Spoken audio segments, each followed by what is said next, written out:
need to keep talking about the nexus between network security and international security.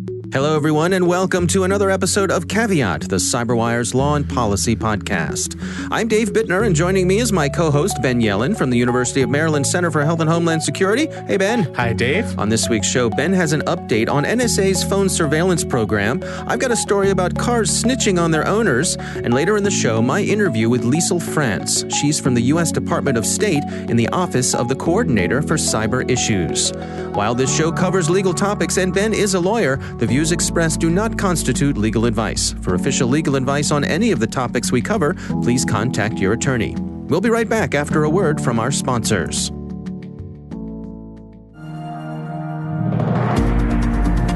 And now, some reflections from our sponsors at KnowBe4.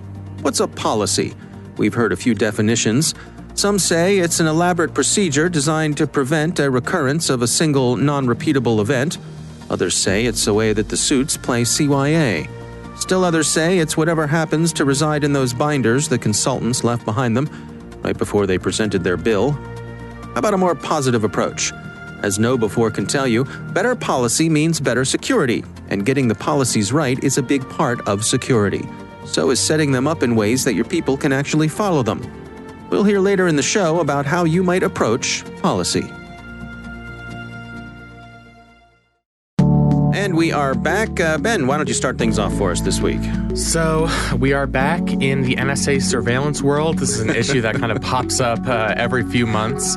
It won't go away despite... It seems like NSA kind of wants it to, right? They do. That's what makes this so interesting. Right. To try and keep the background to a minimum, in 2013, Edward Snowden, as part of his disclosures, told the public about the NSA Phone Metadata program. Right. As part of that program, every 30 days or so, the major telecommunications companies would submit metadata from all of their domestic phone calls to the NSA as a matter of course. This was approved periodically by the Foreign Intelligence Surveillance Court. We had a big uproar about that. Congress changed the law in 2015. Now, that data remains with the telecommunications companies, and Congress can only obtain those phone records with a court order from the FISA court. Right. Cut to 5 years later, and this program is up for reauthorization in Congress. Without any action, it is set to expire on March 15th. And with that deadline looming, there have been bipartisan calls to discontinue the phone metadata program for a variety of reasons. The New York Times in this article talks about probably the main reason, which is that it did not yield any valuable foreign intelligence information. The headline to this article is that the phone program cost $100 million but produced only 2 unique leads. So that's hundreds of thousands, potentially millions of records that have been collected. Many of them we now know were collected inadvertently, were not supposed to be the subject of collection under the USA Freedom Act. Right. And there have only been 2 unique leads in almost 5 years. So that is not a very good record of success. So Congress, led by Senators Burr and Warner in the Senate, and that's a bipartisan coalition, and the House Judiciary Committee, are considering competing proposals to do away with the phone metadata program entirely. And they have an unlikely ally in their effort, and that's the National Security Agency itself. Right. Which has told Congress, please shut us down. Right. We don't want to do this anymore. We do not want to do this anymore. It's a headache for us. Right. Not only are people freaking out about the constitutionality, it's costly and it doesn't yield useful information. To my eye, there are really only 2 individuals who seem to want this program to continue, who have attained positions of great power. One of them is Attorney General William Barr, who went to Congress last week, spoke with a Republican conference in the Senate, and requested reauthorization of this program. And the other is Senate Majority Leader Mitch McConnell, who is obviously incredibly powerful, and his vote in the Senate and his influence holds a lot of sway. Sure. President Trump, obviously, as the president of the United States, he'll have to sign a reauthorization bill one way or another, has offered conflicting views on this issue. So he had previously stood with his attorney general in supporting reauthorization of this program, but apparently he suggested to Senator Rand Paul separately that he would not sign any renewal of this program unless, there were further amendments to FISA in general. And I think that's largely due to his concern about spying on his own presidential campaign and the controversies related to the Carter Page warrant, which I know we've discussed on this podcast. But it's good, I think, that Congress now has all the information it needs to make an educated decision on this program. There is a group that set up a government agency authorized by Congress called the Privacy and Civil Liberties Oversight Board. They wrote the original report on Section 215 in 2014, kind of laying out what it did, whether it was legal, whether it was constitutional. And they're the ones who just came out with this report saying, we spent a lot of money on this.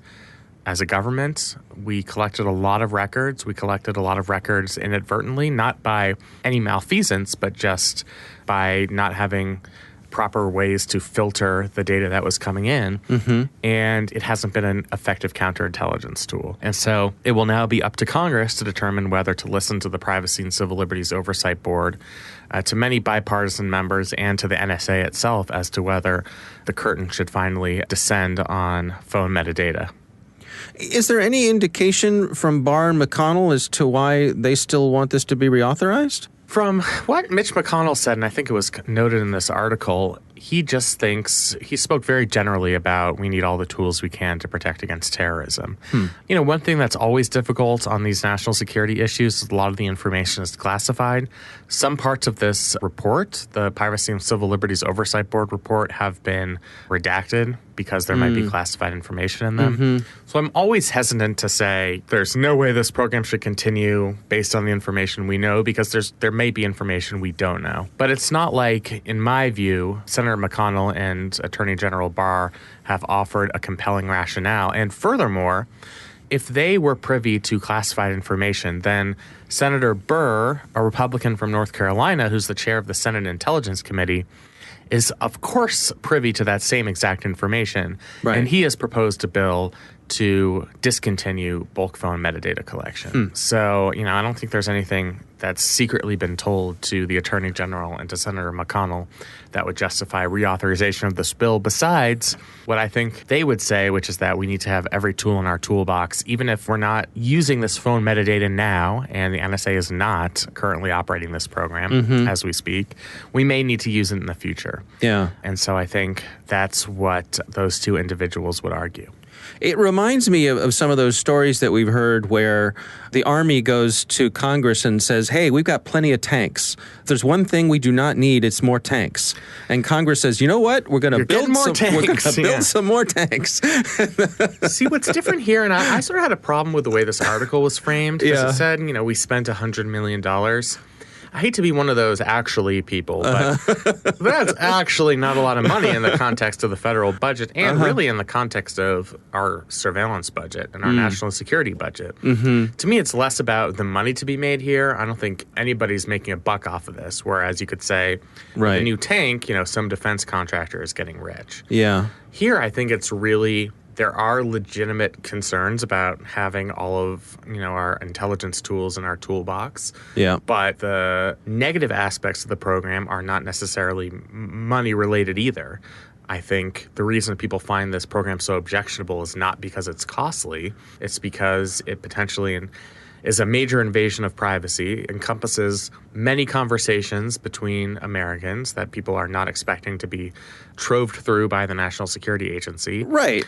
And it inadvertently was used to collect information that the NSA was not authorized to collect. Right, but if the agency themselves are saying, we've had enough of this, let us spend our energy and our money on other things, please let this go. I mean, does it make sense that perhaps, we should trust the NSA to know their business? To a certain degree, anyway? One would think so.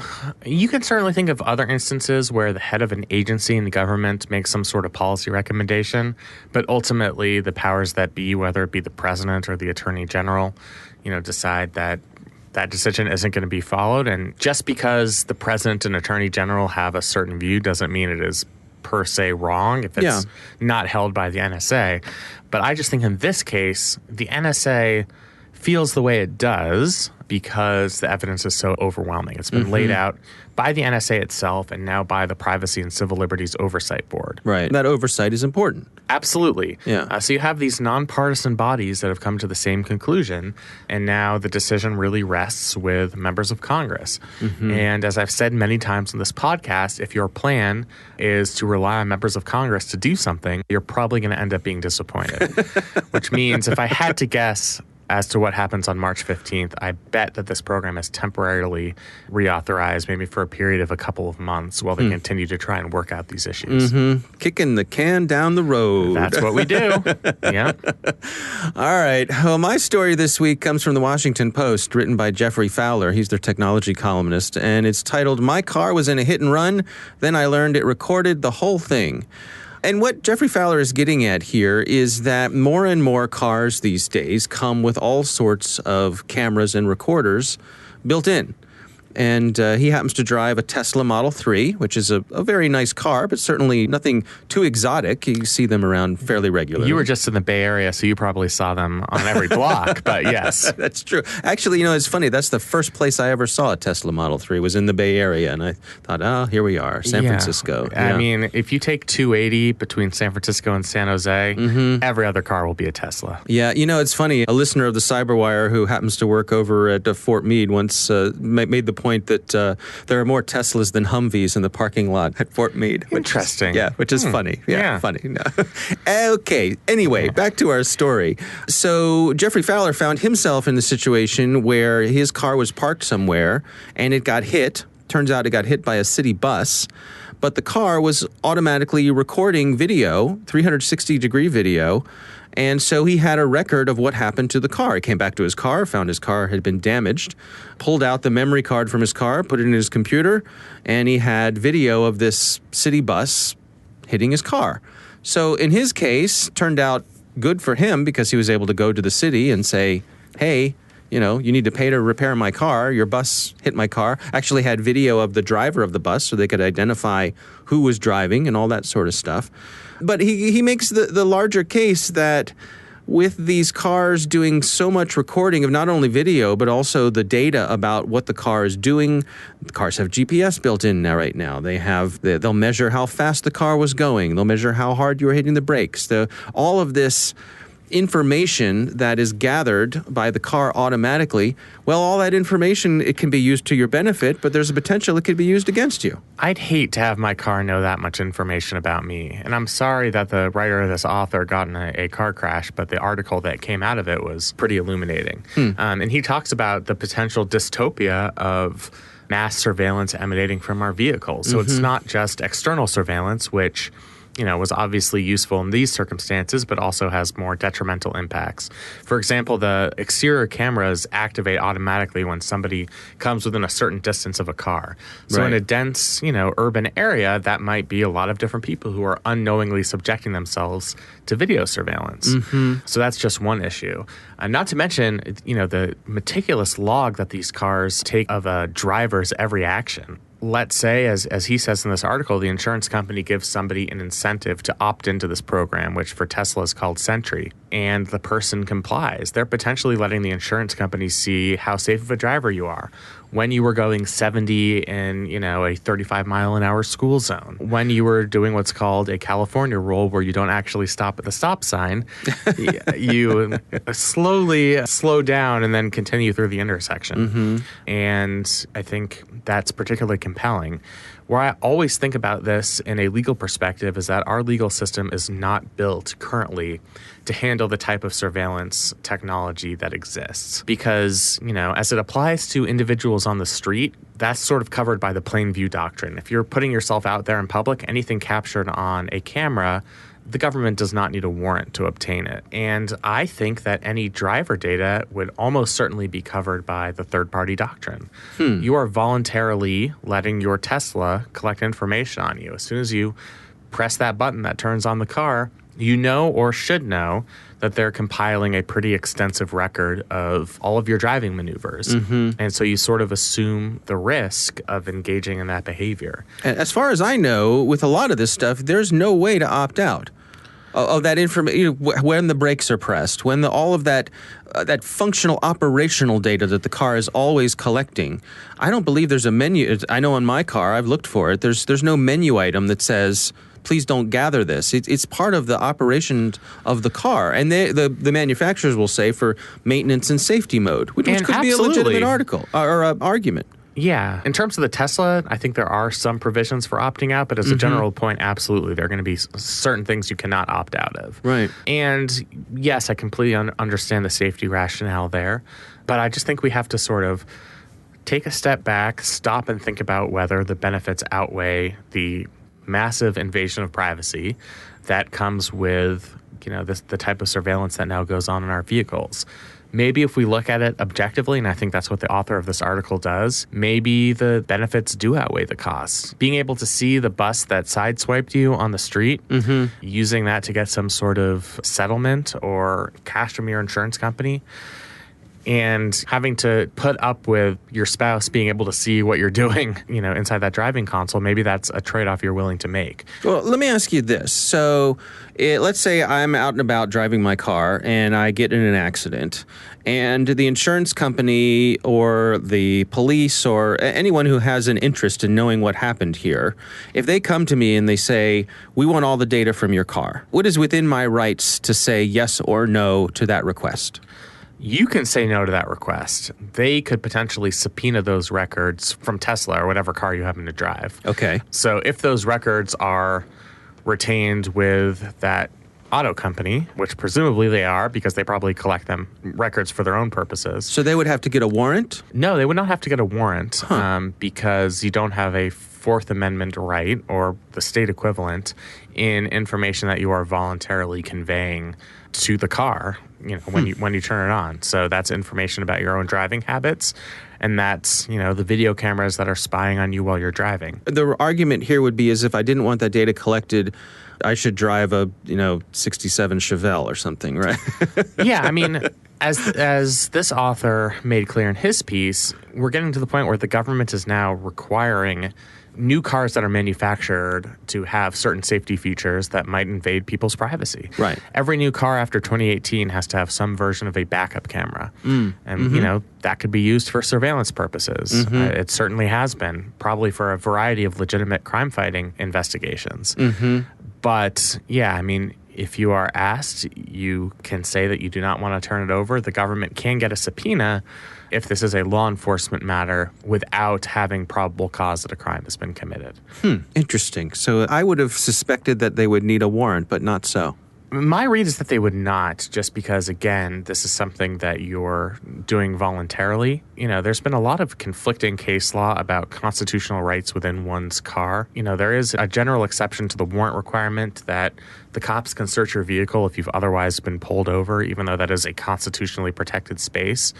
But my read of this is all of the information you are giving to Tesla is equivalent to the information you give your phone company when you make a phone call. I see. If you know that this record is being collected as a result of you using the vehicle, then you don't have an expectation of privacy in those records. And as a result, you do not have constitutional protection in those records. That's just sort of the nature of that third-party doctrine, which, again, was created at a time when we didn't have Elon Musk putting cameras in every last corner of our Teslas. Right. It was created at a time when, these types of tools just did not exist. So until the laws catch up with modern technology, I think we're just going to keep running into these problems. The only thing you can say is, at the very least, there are tangible benefits to these forms of technology, as I think the author made clear in this piece. So it's not like we're not getting anything out of this pervasive surveillance, but it's just a trade-off that we have to consider. And it's useful to have all the information at our disposal, and I'm glad that Jeffrey Fowler put that in this article. Yeah. All right. Well, coming up next, my interview with Liesyl Franz. She is from the U.S. Department of State and the Office of the Coordinator for Cyber Issues. But first, a word from our sponsors. And now we return to our sponsor's point about policy. KnowBe4 will tell you that where there are humans cooperating to get work done, there you need a common set of ground rules to ensure that the mission is accomplished, but in the right way. That's the role of policy. KnowBefore's deep understanding of the human dimension of security can help you develop the right policies and help you train your people to follow them. But there's always a question of showing that your policies are not only sound, but that they're also distributed, posted, and implemented. That's where the policy management module of their KCM platform comes in. It will enable your organization to automate its policy management workflows in a way that's clear, consistent, and effective. Not only that, KCM does the job at half the cost in half the time. It's your policy, after all, implemented in a user-friendly, frictionless way. Go to kb4.com/KCM and check out their innovative GRC platform. That's kb4.com/KCM. And we thank KnowBefore for sponsoring our show.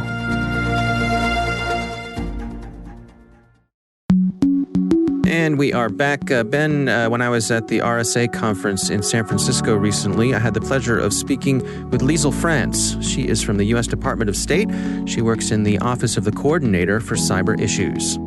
Well, it's important to make the point that we are the Office of the Coordinator for Cyber Issues, which means we deal with cyber policy as a foreign policy imperative. We are not, there is a whole separate part of the department that works on the security of the department, its networks, its computers, personnel, that kind of thing. So it's important to make that distinction. Sure. Our office was created about 9 years ago, almost to the day, actually, to do just that, to make reflect the international nature of cyberspace, the need for dealing with cyber policy as a foreign policy issue, be able to build relationships and coalitions with other countries to deal with the global issues and the global problems that we've seen.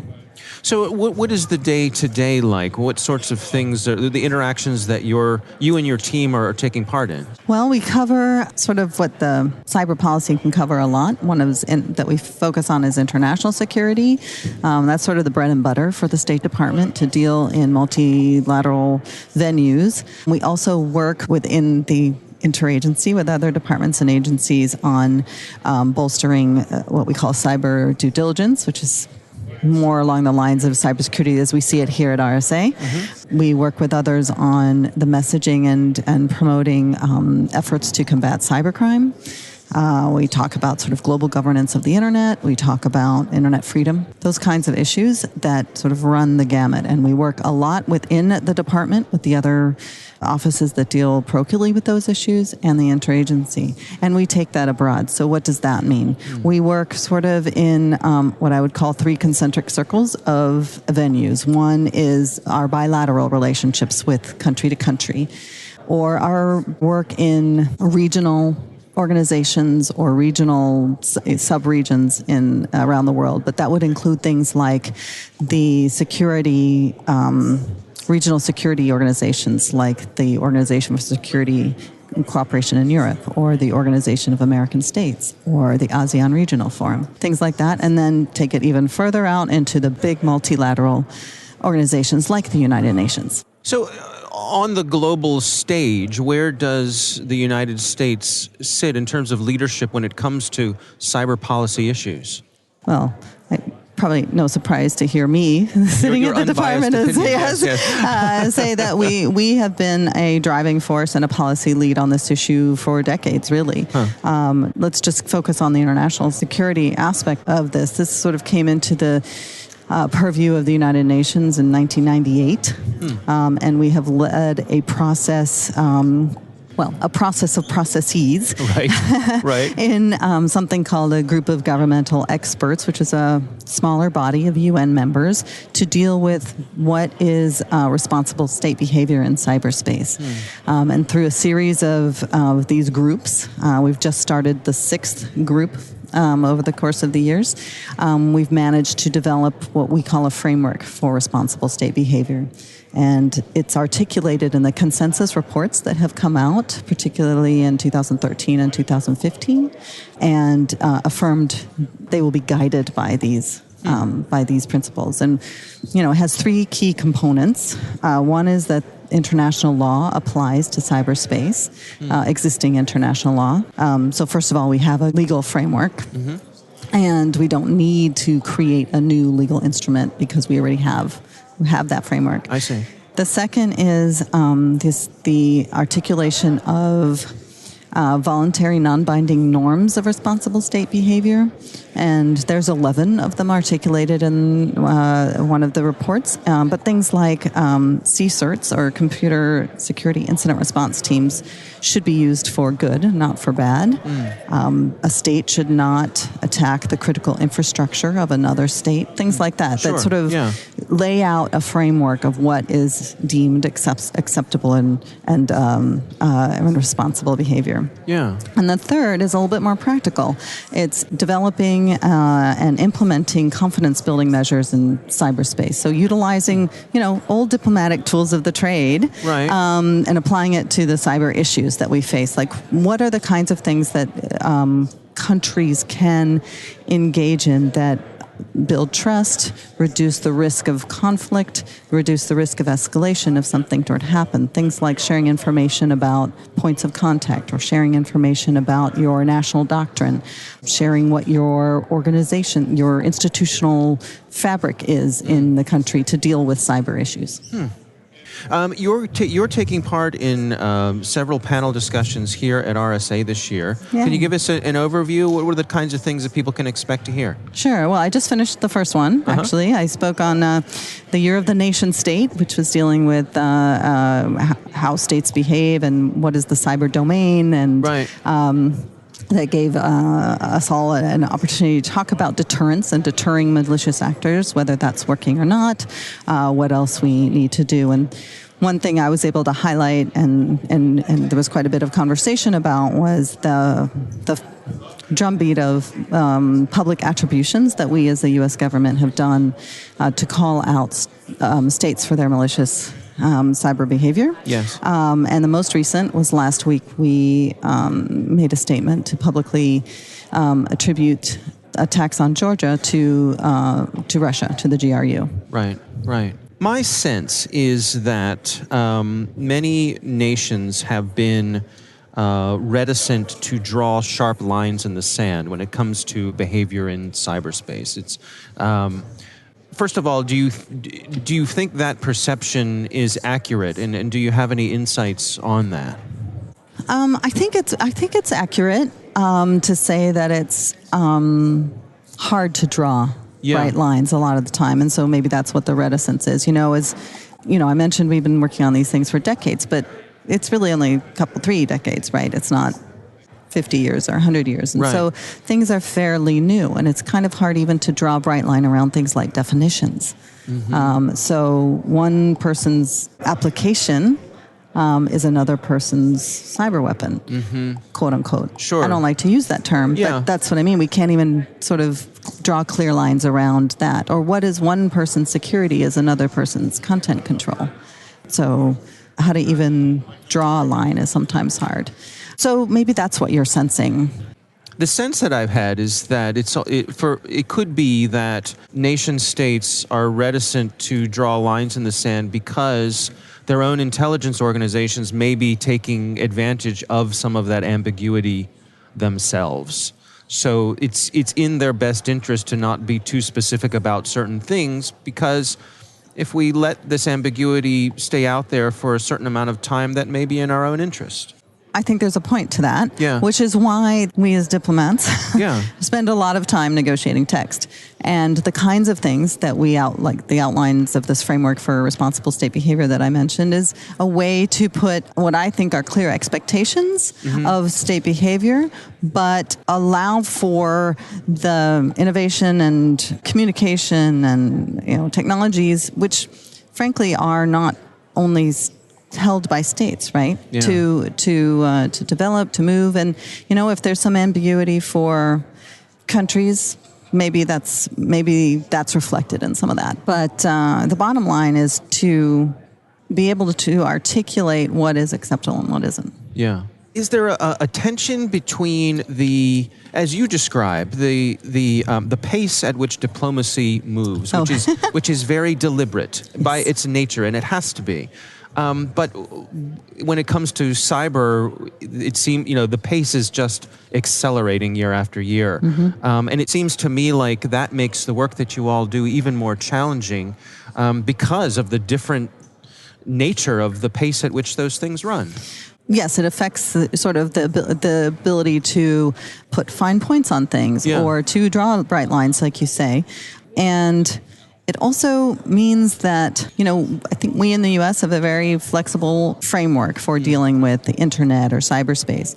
And so trying to put a big blanket set of regulations, whether national or international, on this space by the time you would negotiate something like that, it would be obsolete. So trying to make diplomacy work with that space is sort of constant deliberation. But I suppose how to reflect that. I suppose everyone around the world is dealing with the same situation, so it's not like you're in that boat by yourself. No, that's true, and that's why we, as I said, we talk bilaterally with countries, we talk regionally and sub-regionally, and organizations that have their own processes, and then also in the UN. And in each case, we do try to preserve the ability for the space to grow. Right. And to have greater understanding by more and more countries, not just either the great powers or those that are particularly cyber savvy, to have greater understanding by more and more countries, so that there's not a knee-jerk reaction to things, because it's not as though nothing happens, right? So how do you deal with those in that kind of flexible framework is something we're constantly discussing and working with our partners. What would you like people to know? I'm thinking specifically folks who are cybersecurity professionals about the work that your department does, the Department of State. Are there any things you feel aren't getting the attention they deserve? It's notable to me, just as anecdotally, that, I've been coming to the RSA conference since 2006, and I've been in and out in government, so I've represented both industry and government here, but always in the policy space. And it used to be that the policy track at the RSA conference have a few smattering of people in the room. The panel I just came from, we were full. And so I think that there is a greater understanding of what exactly governments do in this space and how we work together, and that there is I think probably some people might have been surprised that our office is only 9 years old. That doesn't mean cyber diplomacy wasn't happening before that, but that was when it was sort of coalesced into more regularized processes. A recognition of of its status and necessity, I suppose. And since in the last 9 years, other countries have developed roles or offices similar to ours in their foreign ministries. Many manner of countries have done that. Russia, China, Estonia, Germany, you name it, and Netherlands. Right. And some of them are here. What I would like people to come away with maybe is the idea that we need to keep talking about the nexus between network security and international security. That there is a nexus there, and we're working it. All right. Interesting conversation, huh, Ben? Absolutely. I don't think I've really learned as much about diplomacy in the cyber realm as I've sort of learned about other issues in the cyber realm. So it's just really interesting to hear that perspective. One thing that jumps out at me as in all the areas we talk about, the technology always moves quicker than the policymakers are able to adapt. Right. So there's so much that has to go into these multilateral diplomatic agreements that has to be very general, because the technology is going to change by the time, you can come up with a complex agreement. I think we saw that a little bit with the U.S., Mexico, Canada trade agreement, which was negotiated over a period of 2 years. And there were certainly some technological related elements to that. And you have to kind of tinker around the edges until you really account for something that would encompass all types of technology. Yeah, I thought it was a really interesting perspective, that mismatch mismatch isn't the right word for it, I think I used the word tension between the velocity of diplomacy versus cyber itself. Right. And that everyone is dealing with it all over the globe. Yeah. We are not the only ones. No. It still might take that one defining cyber incident where I think we talked about this in our segment about cyber warfare, where it affects critical infrastructure or people actually get injured, to really galvanize this as an area of diplomacy akin to, issues of war and peace. But it's good to see that there are folks in the State Department who recognize the importance of this issue and are working with our global allies to come up with comprehensive solutions. Yeah, absolutely. Well, our thanks to Liesyl Franz for joining us. And that is our show. We want to thank all of you for listening. And we want to thank this week's sponsor, KnowBe4. If you go to kb4.com/KCM, you can check out their innovative GRC platform. That's kb4.com/KCM. Request a demo and see how you can get audits done at half the cost in half the time. Our thanks to the University of Maryland Center for Health and Homeland Security for their participation. You can learn more at mdchhs.com. The Caveat podcast is proudly produced in Maryland at the startup studios of Data Tribe, where they're co-building the next generation of cybersecurity teams and technologies. Our coordinating producers are Kelsey Bond and Jennifer Iben. Our executive editor is Peter Kilpie. I'm Dave Bittner. And I'm Ben Yellen. Thanks for listening.